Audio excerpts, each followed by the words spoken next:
Hi, this is Nayalla. Thank you so much for joining me again today. So today I want to discuss grief and moving through grief and working through grief and getting through it generally, really. Now, I'm not going to pretend I'm an expert on grief. I have helped people through it, and obviously I've experienced grief in my own life. And as grief is something that I'm working through right now personally, I thought it would be a good opportunity to speak about my experience of it this time around and things that have helped me. And also, because I have been working through it, I've come up with 2 EFT tapping rounds that have helped me a lot, and I'm going to do separate videos for both of them and share them after this video if you want to give that a go, if you're dealing with grief right now yourself. So my family dog, my little dog, passed away last Tuesday, so less than a week ago. So it is something that is very present in my life right now. So like I said, I want you to get a feel of what is helping me and what I'm going through. And I also want to make it clear that grief comes in many forms as well. This is something that has surprised a lot of people that I've been working with, and either I've picked up grief in their energy or they've felt it and they're saying, I don't understand why I'm feeling this. So yeah, of course, grief is going to come up when we have lost somebody dear to us or close to us. So somebody who's passed away, such as a family member or a friend or a pet or a loved one, or maybe a co-worker, or perhaps somebody not that close to us. So maybe somebody in the spotlight, maybe a singer or an actress or an actor, or just somebody that we know that's maybe got some kind of emotional connection. So maybe there's a song that resonates with us, or they've had a similar story in their life to us, or we just feel a connection, or it just sparks something within us. We can also have grief for that reason. Also, if we've lost something suddenly, such as a house or maybe a job or even a job opportunity, maybe a relationship has come to its end, so perhaps a romantic relationship or a friendship, these all bring forward sparks of grief. Also expectations as well, so we can have grief come forward even though we haven't even fully experienced something. It was just the expectation and it never turned out the way we wanted. We will grieve for what never was as well. So these are all things to bear in mind. So there are 7 stages of grief, and the first one is disbelief and shock. And when we go through this, it's basically a buffer system. So we will go through an emotional protection, because grief is a very extreme energy. It's very heavy, it's very dense, and it leads to a great amount of overwhelm as well. So what the body will do and the mind will do is we'll put on this shock absorber, and it comes in the form of disbelief and shock.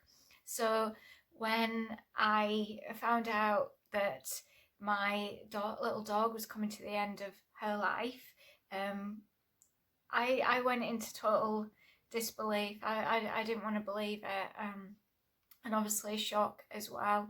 I'll tell you a little bit of a backstory just as I go through this. Obviously I'm going to be referencing what happened, so you'll have a bit of a timeline here. So it did happen very quickly. In the space of the last few weeks, she developed a lump in her ear, and that lump got rapidly bigger. And the week before, she actually had a funny turn, I would call it, while I was out walking her. And as I'm an intuitive and an energy worker, I picked up death in her energy, and I thought that was her passing away. And obviously, because I was in shock, I was like, don't go, I'm not ready for you to go right now. And I carried her home, and I got my daughter to come home, because I said I don't know how much longer she's got, so I think it's important you stay home for a little while. Well, my little dog, because I'm so in tune with her spiritually and emotionally, and obviously a lot of love for one another, she spurred herself on and almost came back to life in a way, and she seemed fine for the rest of that day. But obviously that was when I was aware that, you know, she didn't have long left. What that event actually did was it triggered post-traumatic stress within me, and I was reliving that event and feeling really bad that I'd hindered her passing away in some way. Later on that day, I did say to her, look, if you're ready to go, if you want to go, I won't stand in your way. I'll call in the angels and you can go. But she wasn't ready at that point. She was hanging on for us, I think, to get ourselves prepared and ready. So that would have been the Friday or the Saturday. My days are quite mixed up with everything that's happened. And we had made an appointment for the following Monday.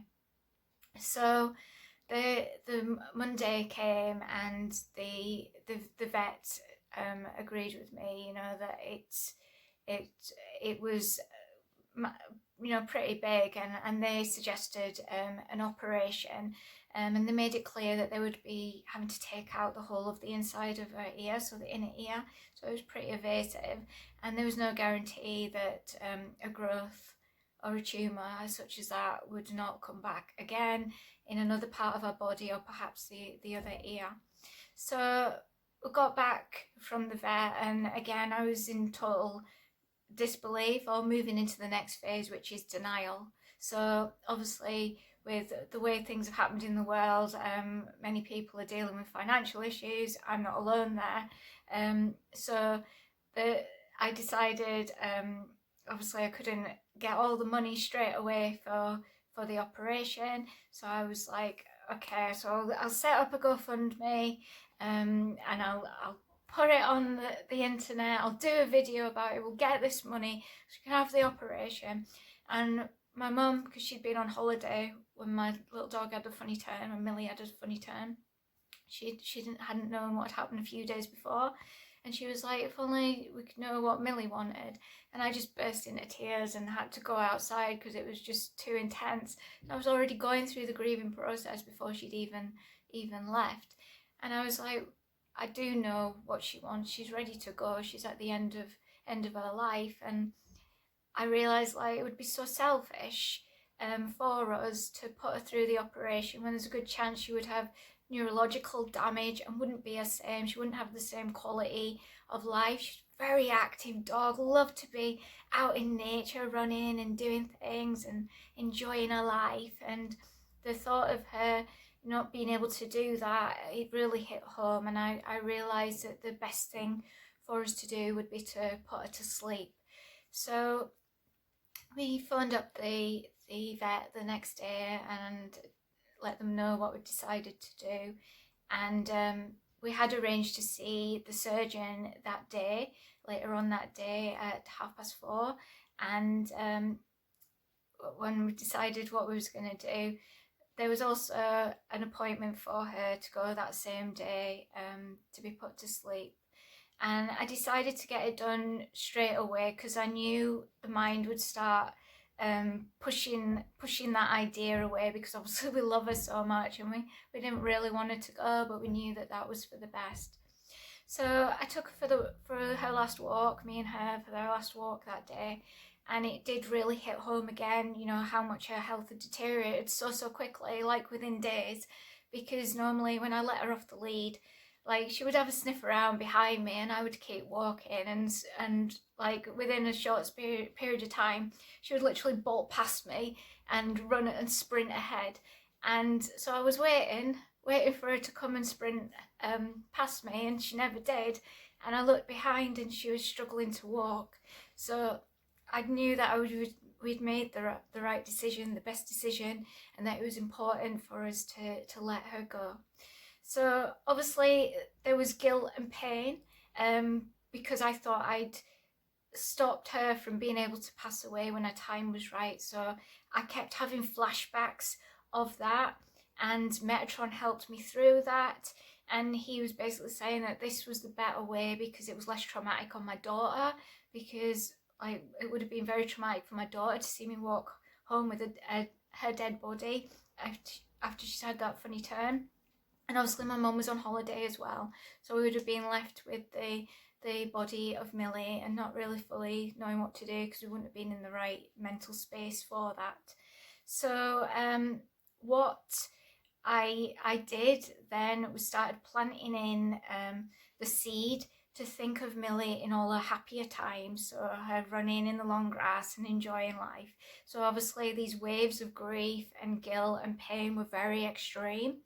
But just planting in the seed that there was another way of looking at this and that there was light, follow the light, was very helpful for me, and turned out to be helpful for my daughter as well when I shared that with her. So bargaining as well, I spoke about that when we came back from the vet initially. I was wrestling with fear. Like, I knew deep down that it was her time to go, but I was like, no, we'll sort out this operation and she'll be fine and everything will be okay. So it was like the ego was not wanting to let go, even though deep within I knew it was. And it caused me a headache actually, because there was conflict going on within me. On a soul level, I knew what was important for Millie and her soul. It was time for her to transition, but the ego was like wanting to hold on and keep her here.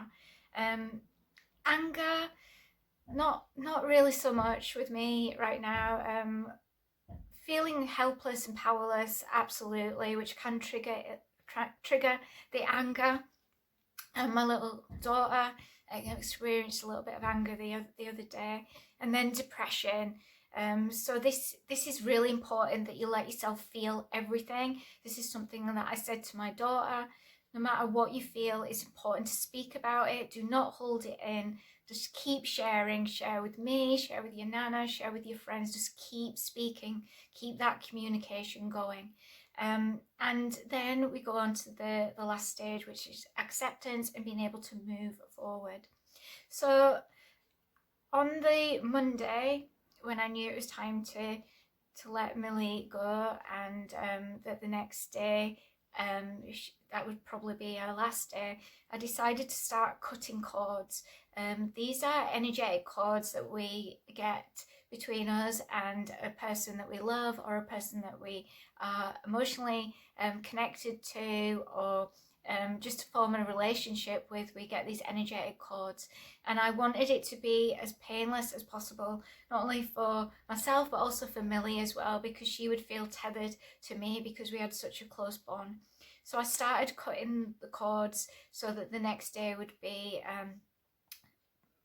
as painless as possible, really. And there's huge waves of grief energy flowing through me, and what I found helped me was breathing. So I would breathe out the grief, and I would breathe in love, and I would breathe in peace. And again, I would, although it was difficult at the beginning, plant images of Millie being happy and healthy, which is obviously all we want for those that we love. So that image helped me, because I like I said on the Tuesday, when I saw her really deteriorate, I didn't want that to be my last image of her, although I had a little bit of PTSD with that as well over the last few days. Seeing her like that was really heartbreaking. So again, just planting in the images of her when she was happier and healthier. So what was I going to say as well? Oh yeah, so grief is a very heavy emotion, and although it's really important that we feel all human emotions, if we're in these emotions for too long, then it can cause damage to our physical body, to our spiritual body, mental body, and emotional body. So it's important to allow ourselves to move through these energies as quickly as possible, and breathing really helped. So if you think of the grieving process like a spiral, so obviously grief is at the bottom of quite low down on the spiral, and we want to get up to love, peace, those energies, and happiness and joy. They're the ones we really want to be aiming for. So it's important not to jump, obviously, from grief, which is a really heavy energy, and think that we have to be happy, because like, how are we going to be happy when someone we love, or something we loved, or something that meant something important to us is gone? Like, of course, it's not possible, is it? But what we want to be doing is moving up as high as we possibly can. So, like I said, I planted in the image of Millie in happier times, being healthier. So that helped me move up from grief. I hit that, and I might not have stayed at it for very long, but the next time I came down to that grief, I was able to move out of it quicker, and I was able to move further up the spiral and stay there for longer. So it was like each time I would hit the image that was allowing me to see her happier, which allowed me to relax, my nervous system to relax and feel happier. And then when I went down, I knew next time how to get out of there quicker. So I would keep getting higher and higher and not dipping quite so low or as extreme the next time. What I realised is the grief was coming in waves. And obviously at the beginning it was very extreme. And like I said, I started the grieving process before she'd even left. I was already going through these stages. So I would breathe. I would breathe out quite extreme, I would say. So I like the grief, letting it come out just as extreme as I could feel it in my body. And then so I was holding here and also lower down as well, so I could feel where it was going into my body, and that helped. So and then I was holding and then breathing in the peace or the love or the happiness, and that helped me as well. And also tapping helped me a lot as well to move through. So I'll go through the 7 stages again. So disbelief and shock. So this is the shock absorber. This is where the body is protecting us and the mental body is protecting as well, going into emotional protection, because obviously the grief and the waves of grief is very, very extreme. So then denial. So this is avoidance of pain and the reality of loss. And again, this is also a form of shock absorber. Guilt and pain, so that is the realization kicking in of what is really happening. Bargaining, where we're wrestling with fate. Anger, so this is feelings of helplessness or powerless. Depression, really important, we let ourselves feel it all. And acceptance, so moving forward. So I want to share with you how I was able to go through very extreme feelings of grief to just a few days after Millie's passing, that I was able to scatter her ashes at the beach and actually experience happiness. And it basically was through acceptance. It was through the acceptance of realising that Millie's soul was ready to transition and go onto a new part of her soul journey, and that it was important to let go. And like I said earlier in the video, the realisation that it would be purely selfish to keep Millie when she was going through some really difficult times and where her health was deteriorating, but also on a soul level, she was ready to transition. So she was getting ready to go. Like I said, on the Monday, I started cutting the cords, and we took Millie to the beach as well, which is one of her favourite places, and we all said goodbye. And Millie had tears in her eyes just as we did, and she was very subdued, and she was just looking around and taking everything in. You know, it was like she knew that this was the last time that she would be seeing everything in the form of the dog. So she was just taking everything in. And normally when I let her off the lead, she would be running around or going to dip her toes into the sea. And this day she didn't. She stayed with us. So she was very aware of what was happening. Like I said, she knew on a soul level that it was a time to go. So on the Tuesday, like I said, I took her out for a walk by myself. But then we all as a family decided to take her down to a park that she enjoyed going to. And she just was really enjoying just sitting, enjoying the sunshine, enjoying the children playing at the park, and just being with us. And she seemed much happier and much more relaxed. She didn't eat her breakfast that day, which was very unusual because Millie loved her food. And that was just another indication, you know, that it was a time and that she was ready to go. And like I explained to the vet as well, things just escalated so quickly, and like I said, it was just the reality, you know, that it was important to let her go, that it was important to let her go. And we had such an amazing time with Millie. We had an amazing life with her. I got her when she was 2.5, and she was nearly 9 when she died. So we had a really good amount of time with her, quality time. We had so many amazing experiences, you know, out in nature, and her funny little ways and her character and how lovely she was, and she made everybody smile. Whoever met her, you know, she made them smile. So she did a lot of good in this world. And although she was a little dog, she left a really big space. So it was also the realization that we had so many good memories to look back on. And although it was heart-wrenching to say goodbye to her, and probably the hardest decision I've ever had to make in my whole entire life, I know it was the best one. So again, just the acceptance that it was time to move on.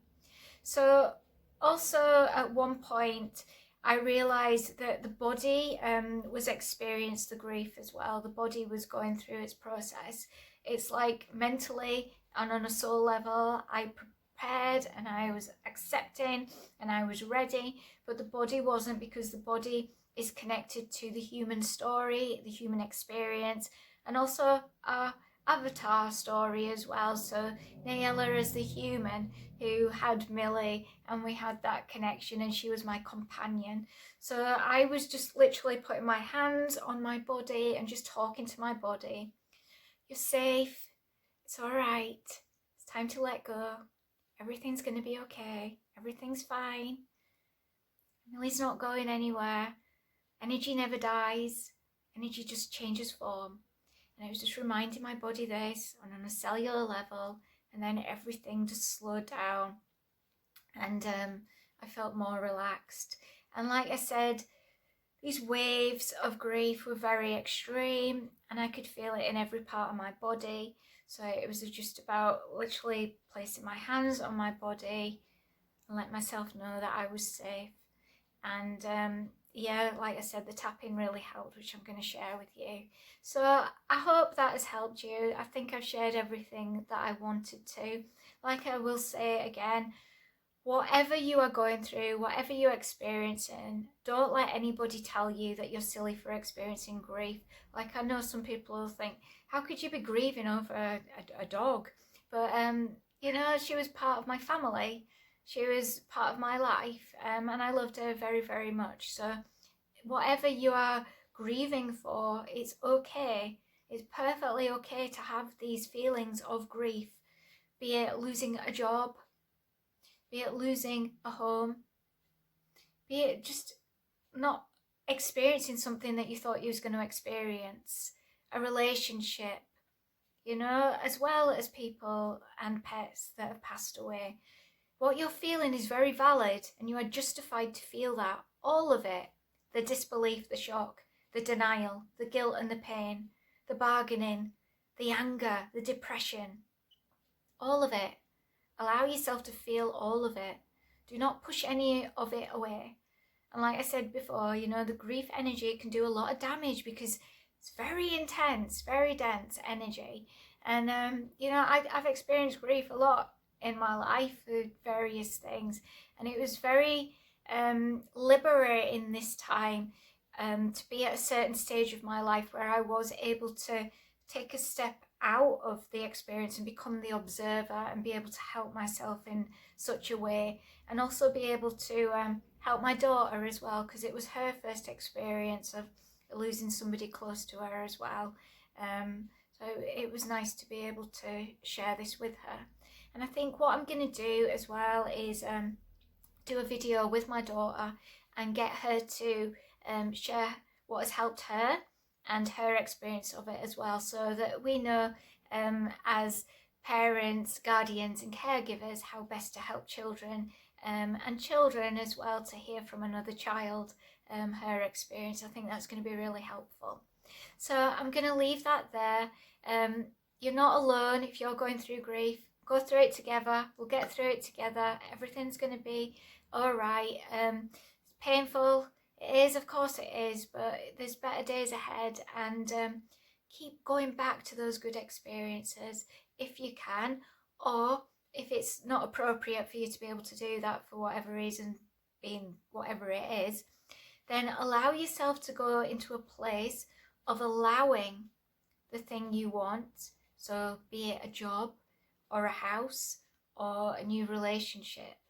It doesn't have to come straight away. You know, give yourself that time to heal, obviously, but be open to receive from the universe, because there's something better lined up for you. And also, I want to say it's really important not to rebound for whatever it is. You know, if you've lost, say, a partner's passed away, or a child, or a pet, do not rush out and get another one, another pet, or look for another partner, or try and have a child too soon. Allow yourself to go through the grieving process of whoever's passed away. That is also really, really important, that you do that. Okay, I'm gonna leave that there. I'm sending you so much love. I am wishing you a truly amazing day, whatever you decide to do, and I hope to see you again very, very soon. Goodbye for now. Hi, there was just something else that I wanted to share as well. It just came to me when I closed the camera down. So when I spoke about going into PTSD, which was the past story, another thing that really helped me when I was going into that story and it was causing pain, what I would do is I would look around me, so wherever I was, so if it was the room, and I would start listing off what I saw, so a picture, a clock, a chair, and that would help me to move from the past into the present, back into the now moment. Because what was happening is the mind was wandering into the past, and obviously that was causing discomfort, because I'm not living the past, I live in the present. So coming back into the present really helps us to move out of that PTSD, going back into the imagery of something that is causing us pain and discomfort and hurt, by listing off what we see. So it helps to be aware, it helps to be conscious, which isn't always easy when we are moving through grief, because it's overwhelming. We've got a lot to deal with, a lot of emotional waves and turbulence. But yeah, it helped me a lot when I realised, as the observer, what was happening is that I was going back. To bring myself back into the now moment was to list off what I saw around me. So that's another little tip that might help you to go through the grieving process. If there is an image, or maybe you're caught in a story where you're in this loop, because it's just looping basically. We're fixated on an image or a story, and we just keep looping back to it. So if you find that you are looping, then keep bringing yourself back to the now. And eventually you're going to break that loop, you're going to break that cycle, and you're going to be able to stay in the now moment a lot sooner. The mind's sneaky though, so it might realise, okay, you've dropped that image and go into another image that is discomforting. Again, just exactly the same, just keep coming back into the now moment. What do you see? Maybe look at yourself as well, you know? Maybe start tapping yourself down, touching yourself, describing the fabric that you feel, and that you see, that you're wearing. Might help, you know, just to maybe have a sensory bag as well near to you if you're somebody who is all about texture and sensing. Have a bag with different textures, and just go into the bag and feel the different textures and describe them out loud, what you're doing as well. Also, I wanted to speak about getting yourself prepared and ready to share with others that something has come to its end, or somebody has passed away, or a pet has passed away. Because what I realised is that obviously at the beginning, saying that my dog had died, it was causing an emotional trigger there. So I just got into the habit one day of just going over it, you know, just saying what I need to say until there was no trigger there. And you can use EFT tapping to help you do that as well. If you realise, you know, verbally saying something is causing a trigger, then keep tapping away or keep repeating it. Obviously, maybe not do it out in public. People might think you've lost it a little bit. So somewhere quiet, maybe take yourself out in nature somewhere quiet and just repeat the words that are causing the triggers. So for me it was my dog has died, so I kept repeating that until there was no longer a trigger. Obviously it's hard, you know, it's hard to come back into the now moment, but it's going to help you in the long run. So the more you do that, the better. So there's just a couple of other things to help you. So I'm going to leave that there. I'm sending you so much love, wishing you a truly amazing day, and I hope to see you again very, very soon. Goodbye for now.